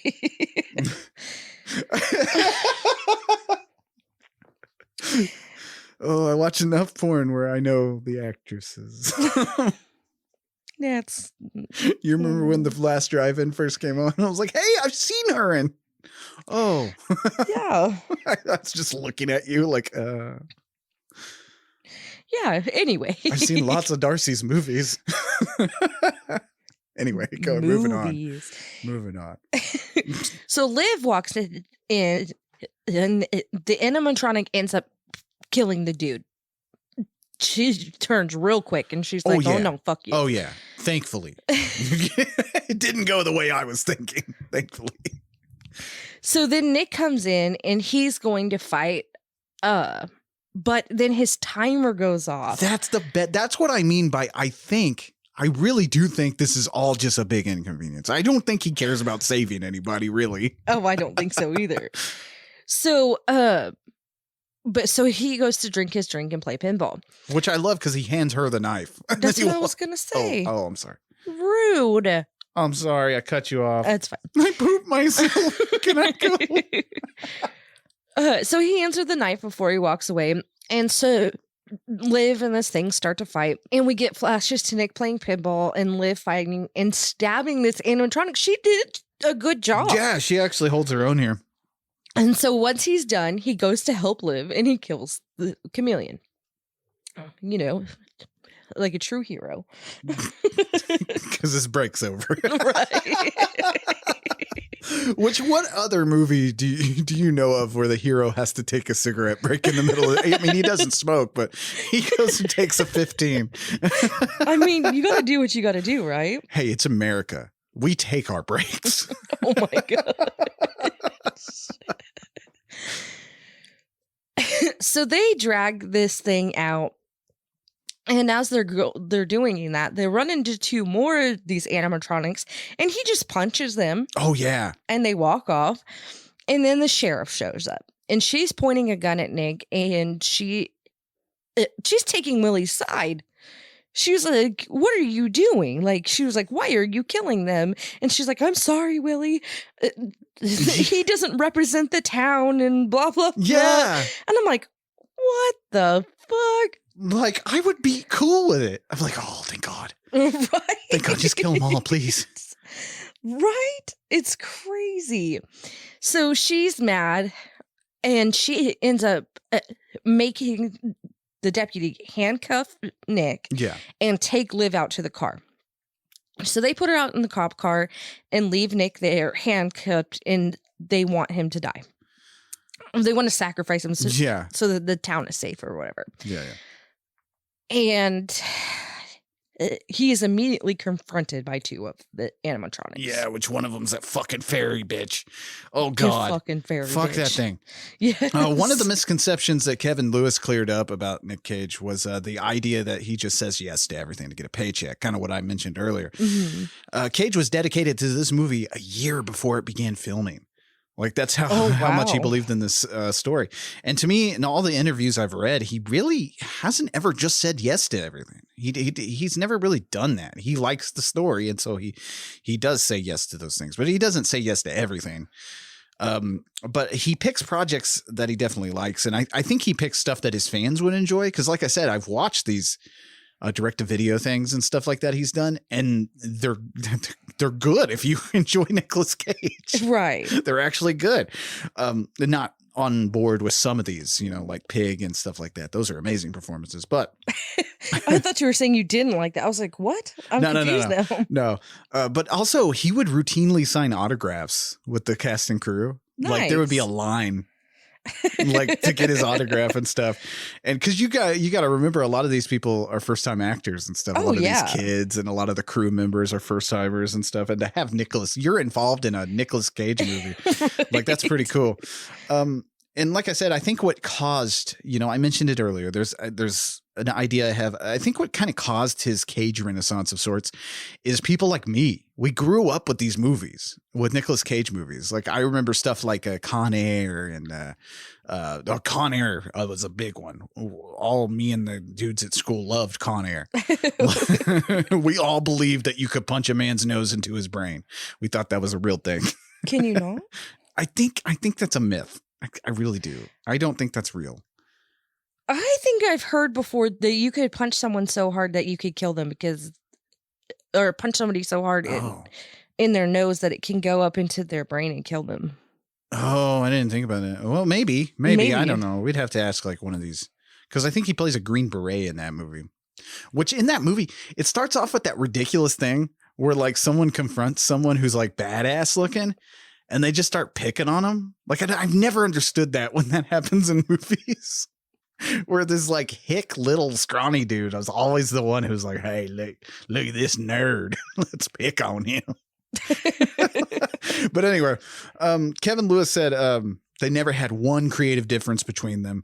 And I think that guy was just saying, I don't know, Nicolas Cage seems like a stand-up person.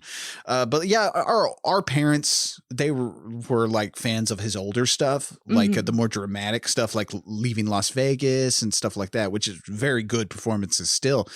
But like I said, a lot of us grew up with Raising Arizona, Con Air, Face Off. Like everybody loved Face Off. And I think now, because most of us are older, Nic Cage is like a living, breathing cult movie to some of us. Oh. Like if any actor could be a cult, like have a cult following, it's Nicolas Cage. That's what's wild. I didn't know he was in any movies. Let's be honest. I knew he was in National Treasure. It's funny, yeah, because National Treasure is the one you hopped on. But like he's been in a lot of movies. Like I think those 2 Ghost Rider movies are good movies. Oh, I did know he was in the Ghost Rider movies. I actually enjoy those Ghost Rider movies because they're so fucking weird. All I know is bad things about that movie. Oh, a lot of people hate them. A lot of people hate those movies, but I think they're great. I love them. They're just so fucking nuts. Like they're stupid and they're a good time. But yeah, I think that's kind of why. I think a lot of us just grew up with that, and we wanted to see him in roles like this. Right. And I don't know. I think a lot of people didn't respect a lot of the roles he chose later and stuff like that. And I think that's what got him a bad name for a while. But you know what? Even if he was taking these roles just for a paycheck and he's performing his heart out, why the fuck doesn't it matter? Well, that's the thing. That's what I've always said. Like, he's still bringing it 100% in those movies. Like I said, you watch one of those movies, you're like, wow, this is a dog shit movie. But this is good. Right. And it's like the filmmakers knew that. So like Nicolas Cage is in every scene. Like there's never a scene where you're like, where's Nicolas Cage? He's taking a drink break. Yeah. And like I said, it is kind of a renaissance he's having. But the fact is he never quit. Like he's getting more recognized again. And I think that's because he has a whole new fan base. That's awesome. So Liv is in the car with the deputy and they're going to the sheriff's station or whatever. Yeah. And she's yelling at him, telling him that he needs to help her make things right or he's going to be a murderer because they just left him there. Yeah. And he finally agrees that he wants to make things right and he stops on the side of the road. But he can't do anything because he gets grabbed. Tito the turtle comes out of nowhere. Tito the turtle. This turtle is talking in Spanish. And so Liv gets out and she points the gun at him, but he shows her that he has the bullets to the head. Which somehow this fucking Tito the Turtle, Jason Bourne these bullets out of the shotgun. I don't know when he had the time to do that. I don't know. But she just beats the shit out of That's the him funniest with the part. gun. That's the funniest part, because when you think they're screwed, she turns this fucking shotgun over and beats the shit out of this That's thing. what I would do. Yeah, she just goes to town. He's like, no mas. No mas. No mas. No mas. Do you know what that means? No more? Yeah. Okay, I knew that. Only because of this Only movie. because of this movie. So Nic is inside, handcuffed, with these two animatronics. But of course, he starts kicking their asses. Oh, yeah. All of this while Head, Shoulders, Knees, and Toes plays. Yeah, it's... I've never seen... Even if you don't like this movie, you gotta admit, the scene where Nicolas Cage is strangling a fairy creature with his knees while Head's... like handcuffed behind his back. While Head, Shoulders, Knees, and Toes is playing. Has got to be the craziest thing you've ever seen. And you don't expect that. Come on. No. So he kills them and he gets the handcuffs off and then he goes back to cleaning. And he does his pinball and drinks his drink and he steps outside to take the trash out. And I love this because he just waves. He waves sees the sheriff and he just waves at her. So she ends up pulling a gun on him. Yeah. And they go inside and she's yelling for Willy to come eat Nic. I love this. Because she's standing there. She's facing Nic with this gun. Willy comes up behind her and just swipes her in half. Oh, it's awesome. He just, one swipe, effortlessly just fucking kills her. I was like, oh, that's kind of sad, but not really. Fuck this lady. Yes. Fuck this lady. I still just love the scene where he comes out to take the trash out. He just kind of waves like He's no like, big deal. I'm doing my job. Yeah, that's... This is what I got paid to do. And not then, paid, but, you know. And then we have one of the best fight scenes I think I saw in 2020. Or 2021. Sorry. Remember, guys, I don't know those years anymore. It's all blur. But like, I think that's the best fight scene I've seen between Nicolas Cage and an animatronic weasel. That's a sentence I never thought I'd say. An animatronic weasel. So you think that Nic Cage is dead in this ball pit. Yeah. And he's not. Nope. He comes out of this ball pit, goes to this kitchen area, grabs his things, makes a weapon out of these broomsticks, I think is what they are, or mop sticks or whatever. And he has like a flail because he put all his drinks inside of a fucking trash bag. Yes. And then he starts to fight with Willy again. And he's hitting him with the sticks. He's hitting him with the bags of the cans. And by the way, why did none of these cans burst? Like I said, man, like I said, those cans, like I think everybody needs a can of this purple punch soda. Right. Because apparently it helps you fight evil. Right.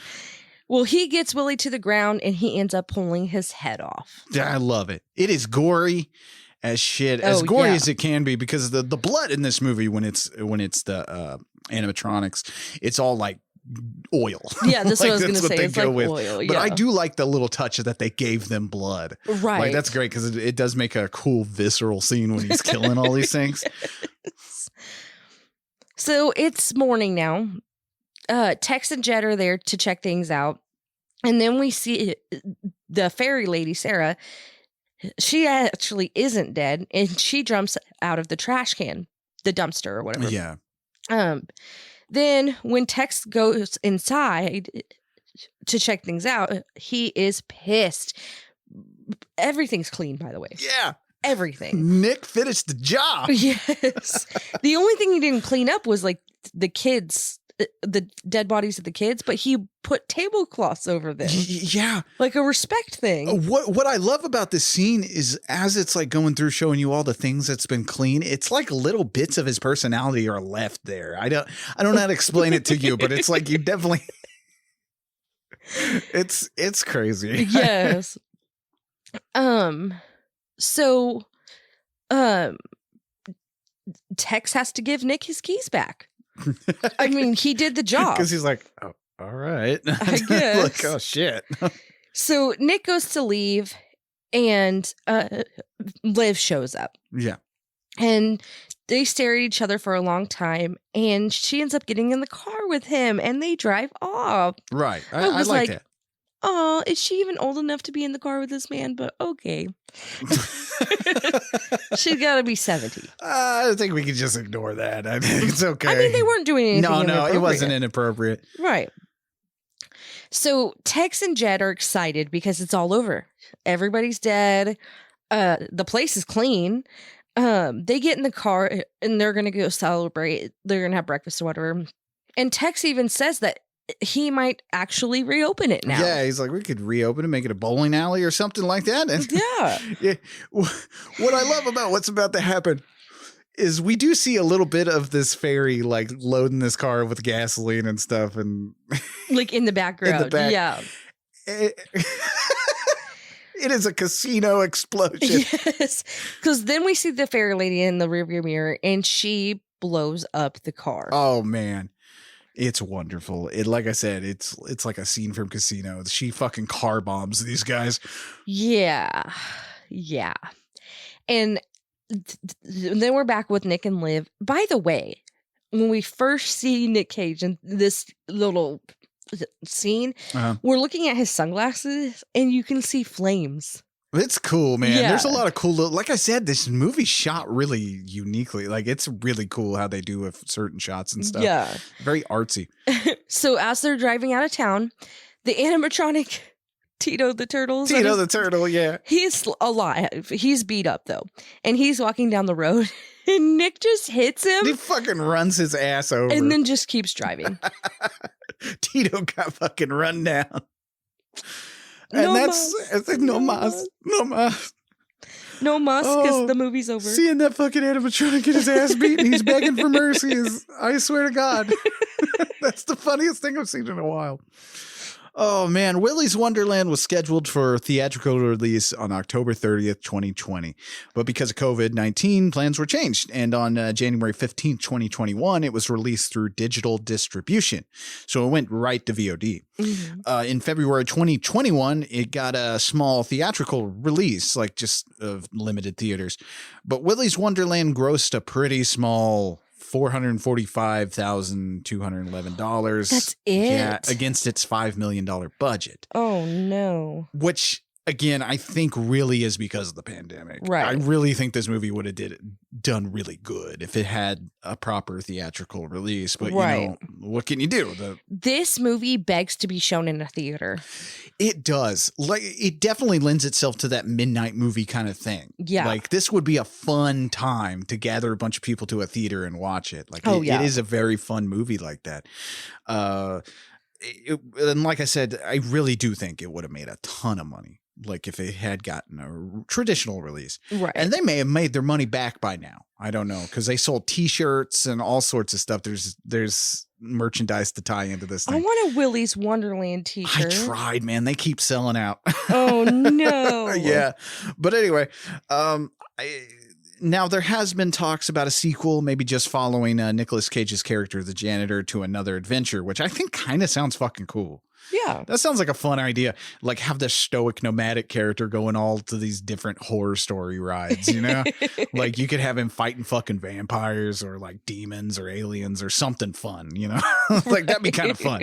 But critics were kind of mixed to positive. Most negative reviews are mostly because they were expecting a different movie than what they got, I think. A lot of people went into this thinking they were going to get a huge bombastic film where Nicolas Cage is delivering monologue after monologue. That's stuff he's famous for. But what they ended up getting is a midnight movie and a more subdued Cage performance, which, like I said, we were talking like he's been reciting lines this entire movie. Right. He did not say one word. Yeah, he doesn't have to say a word to give you a good performance. And that's like, you know, like I read a review on Roger Ebert's website, which the critics who run that and stuff, they keep with Roger's like ideals of movies and stuff like that. And the dude was like, it is not a no-star movie. I can't give a movie that has Nicolas Cage giving this kind of performance without a spoken word no stars. Right. He's like, so it's not that. I think he gave it like 2 out of 4. Oh, that's not bad, which is a pretty I good. guess. It's a good score. That's a good score. You get 4 stars, they give it 2, so it's half. But I know I didn't expect it, but yeah, it's just kind of mixed to good. But I think people. I think a lot of people did see Mandy and stuff like that, thinking this was going to be a more serious movie too. Mm-hmm. And it's not. It's just here for fun. And Right. I think that kind of turned some of them off. And I kind of get it if this is not your cup of tea. But for me and others who enjoyed it, it's because the movie and everyone working on it knows what it is. Right. And it doesn't try to be weird or esoteric, or it doesn't explore anything too deeply. There's no deeper meanings here. Yeah, satanic cannibal psychopaths inhabited animatronics. That's all we really get from it. But it's also not a parody of itself to the point where it's trying to be so bad it's good. I think that's also why it excels. Right. Because it's easy to do one of these movies where it's like a throwback to this kind of 80s style. But it's easy to do that thing where you make us so bad, you're trying on purpose to make this bad. But that's not the case here. Right. Like, so it's not one of those either. It's just, it's a good, fun, kind of spooky at parts movie. It's gory. And you have Nicolas Cage coming at it with 100% dedication that has made us all not lifelong fans. But enough about me. What did you think of Willy's Wonder? That is a hard thing to say when you're just going, isn't it? Yeah. What did you think about Willy's Wonderland from 2021? I got the year right. Finally. So I started to watch it and I was like, this is stupid. Mhm. This is going to be stupid. I'm not going to like this. Yeah, because you went in definitely knowing what it was, which I think. No, not knowing what it was. Well, you had to have known it was animatronics fighting Nicolas Cage. I don't recall you telling me that. Did I not? So you went in this straight up blind. I did not know anything about this. That's interesting. Okay, go forward because now. No, I did not know anything about this. And I was like, what the fuck? What is happening? And you were like, it's slasher-esque. So I'm not expecting what I'm expecting, not this. I mean, I guess it is slasher-esque, but in a way, yeah. I don't know. Anyway, so as I watched it, I wanted to watch more. And I want Nic Cage to beat these animatronics' asses. It's great. And he gives you so much energy from this character without speaking a line of dialogue. Yes. Like there's a scene where he's dancing when he's playing pinball.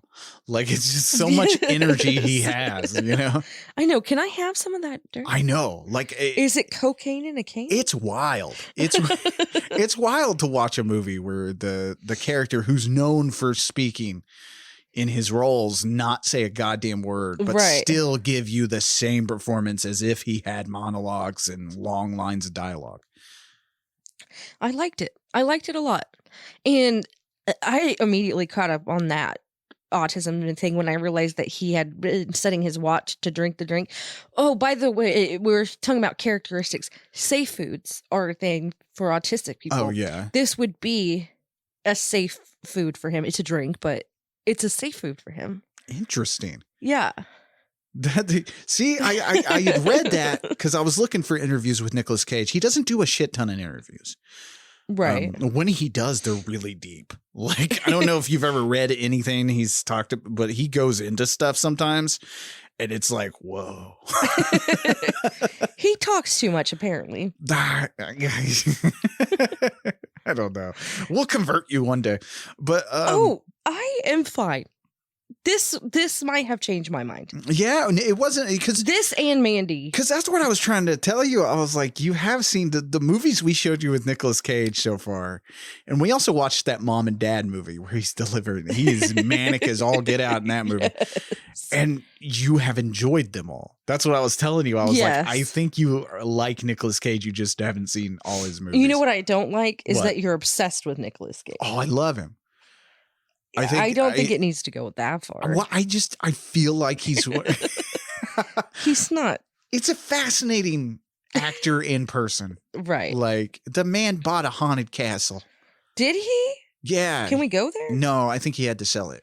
But, because he got screwed over. I believe if you go to our Mandy episode, I explained this on there, but he got screwed over by that Bernie Madoff. Bad investments and stuff really fucked him over. Right.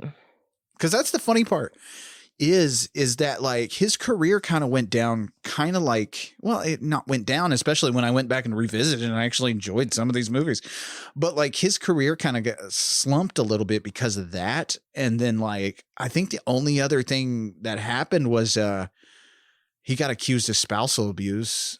Oh, but that was kind of thrown out because he was just beating on a door, yelling at somebody. Oh, you're not allowed to hit doors these days? Apparently not. But, he wasn't Amber Hearding anybody. He didn't shit in no one's bed or anything like that. Now, that's a fucking train wreck, isn't it? That fucking court. I think they're going to deliberate. I think they're deliberating. I want to know. I'll tell you guys right now, I could do without both of them for a long time after this. Oh, yeah. I'm just done. I think it's a big ass train wreck. But anyway, back to Nicolas Cage. I think somehow he went from like Oscar winning and stuff like that to underrated. Right. Which is weird. It's like a weird career reversal. Flip, yeah. Yeah.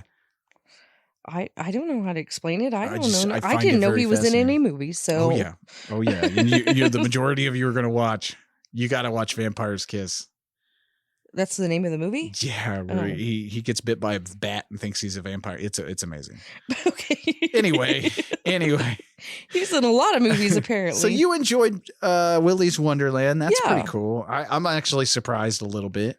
It wasn't cheesy. I think this movie definitely looks like it's going to be cheesy. And I think a lot of people who didn't like it because of that. It wasn't cheesy enough for them. What? But I think that's what makes it good. Like that's what makes it a fun time to watch because they're not going out of their way to try to make something cheesy. Right. And like, I don't know. I think this movie is one of those movies I always say it's kind of impossible not to have fun watching this. I'm sure people can tell me differently, but like, I feel like, I don't know. I feel like it's just such a fun movie. You can't possibly hate this thing. You like horror, you like comedy, you getting it all. Yeah, because it's just one of those movies. It's not like the best movie ever made or anything like that. Right. But like it's just too fun of a time to hate. Right. Like, I had a really good time and I would love to see this in a theater. Exactly. Like this would have been great on the big screen. If they would have if they were to put it on there, I'd go watch it. We got it in a short period of time down at the Circle Cinema, which is our art house here in Tulsa. We got it there for a little while, but it was the pandemic. It was a whole time where I was scared to go outside, right? Let alone go to the theater, But I definitely would see it if they released this in theaters again. Hopefully one day, maybe at the drive-in too. I don't know. Yeah. But anyway, that is listener request month. I am sad to see it go. I love it because it feels like a celebration of 3 years of doing this. How you feel? 3 years. Well, if it wasn't for the pandemic, I probably would have quit. No, I'm just kidding. 3 years. Oh my God. It doesn't feel like that long. It doesn't. 143 or no. Oh my God. I'm not even remember. I think we're on 157. 157 episodes is where we're at. I've watched that many movies. Well, some of them were, those little bits where we did histories and stuff like that and covered directors. Okay, so I've watched over 120 movies. I would say, yeah. What the fuck? I have made you watch so many, and there's so many more to watch. And do you remember when we first started and I was like, there's not that many movies. We're going to run out. And you're like, remember what's her, Laura Bierman talked to us and she was like, you guys could do this forever. And the look in Brittany's face. Like, Because Brittany, like we have said a million times, is not the horror fan. She's not the movie fan. Right. I just don't. And so, like, she looks at me and she's like, there can't be that many horror movies, huh? I was like, they date back to the 20s and beyond. You were like, no. No. But it's great. It's great. We've had a great time. I hope you guys have had a great time. I hope you guys have had a great time too. The lineup for this summer for June. We had a bunch of ways we could go. I think instead of doing a whole Pride Month, we're going to do one movie centered around queer horror. Okay. And then the rest of the summer, besides the weekend that I'll be going to Joe Bob's Jamboree. Are we taking a break? We will be taking a break. I'll probably record something at the Jamboree. Right. Yeah, I'll probably record something there just so you guys have a little something to listen to. You know, maybe I'll keep you updated or anything like that. Oh my God, we haven't taken a break in 2 years. We've never taken a break on this show. I know, and I've had my gallbladder taken out. I've had my tubes tied. Fuck you. I know. She has recorded post-surgery. So we are going to be starting to take a lot more breaks. You know, I mean, I'll release something for you guys so you have something to listen to. So you'll still have something, but like we're probably going to be taking a lot of breaks soon because of the movie, which I can give you guys an update on that. I'm working on the Indiegogo to get it out there. It's a lot of work. So because I want people to, you know, I'm trying to pitch an idea so people will invest money, and that, you know, I don't want to put something out. I'm making a movie. Give me money. Right. You know, so that's coming pretty soon. Other than that, I have no huge updates. You know, the screenplay is done. And I'm gathering a crew as of currently. So it's going good. It's going better than I expected, and it's spooking me a little. Don't get spooked out of doing it. I'm on IMDb. I'm listed on there now. Nice. Yeah. But anyway, keep an eye out on the Twitter feed and on the social media feeds, and you'll learn what the next week's episode is, because I'm not telling you. I'm not telling you. I'm keeping it secret this time. Is that because you don't know? No, I know. I'm not telling you guys. Or me. Or Brittany. But anyway, I'm Liv and saying stay spooky. And I'm Brittany. Stay horrific. Bye-bye. Bye. Thanks for listening. To get a hold of us and submit your stories, fan mail, and death threats, you can find us on Twitter, Instagram, Facebook, and nightofthehorrorfile.com. Our theme song was written and performed by John Brennan, used with permission. Find John at shopjb.bandcamp.com and at badtechno.com. If you like what you hear, leave a good review wherever you listen to podcasts, and share the show on your social media. See you next week.